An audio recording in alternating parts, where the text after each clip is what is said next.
C'est les vacances de Pâques au monastère d'Étal.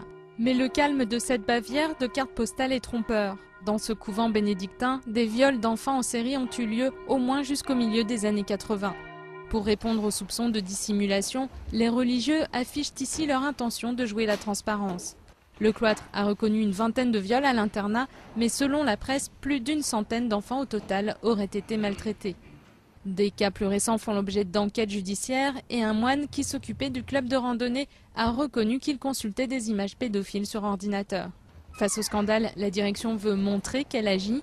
Dans ce monastère où étudient 450 adolescents, les religieux ont reçu des consignes comme par exemple éviter des contacts trop rapprochés avec les enfants. Mais le couvent a aussi décidé de mettre l'accent sur la vie quotidienne de ces 51 moines et de surveiller de plus près leur équilibre psychologique.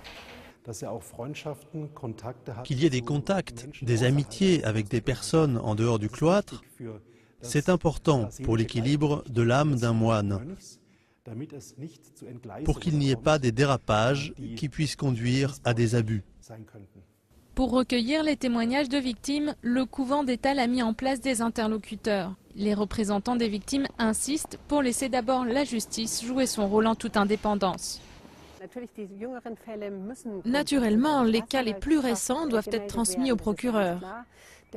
C'est très clair car l'Église n'est pas un État dans l'État. Elle ne peut pas tout faire dans son coin et avant tout, un élève est un citoyen normal. Problème, les cas les plus graves reconnus à Étal, notamment les viols, se sont déroulés avant 1985 et la prescription paralyse la justice pour l'indemnisation des victimes. Le cloître, lui, a promis de sortir son porte-monnaie et d'indemniser celles qui le souhaitent, un pas que l'Église allemande, dans son ensemble, s'est refusé pour l'instant à franchir.